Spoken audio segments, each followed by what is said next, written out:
বিশ্ববিখ্যাত একটা গল্প দিয়ে শুরু করি। ডেলা আর জিম দুজনে ছিল খুব অভাবী, কিন্তু ভালোবাসার মায়ায় বাঁধা। ক্রিসমাসে জিমের ঘড়ির চেন কিনতে ডেলা বিক্রি করে দেয় তার নিজের প্রিয় চুল, আর সেই ডেলাকে চিরুনি উপহার দিতে জিম বিক্রি করে দেয় তার একমাত্র ঘড়িটা।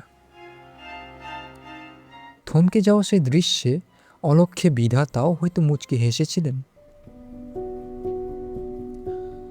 ভালোবাসা একটা মাত্র শব্দ, কিন্তু অবলীলায় ধারণ করে রাখে গোটা মহাবিশ্ব।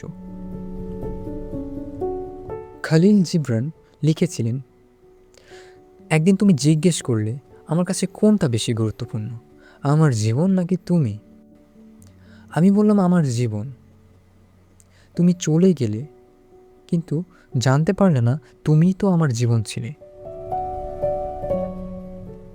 ভালোবাসা শুধু সাময়িক কোনো আবেগ নয়, ভালোবাসা একটা সিদ্ধান্ত, একটা প্রতিজ্ঞা। শুরুর মুহূর্তের মোহ কেটে গেলেও যে সুখে দুঃখে নীরবে পাশে থাকে, ভালোবাসা আসলে সেখানেই বেঁচে থাকে।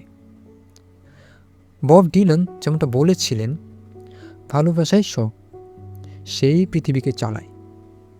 ভালোবাসার এই সুন্দর অভ্যাসটা কখনো না ফুরাক।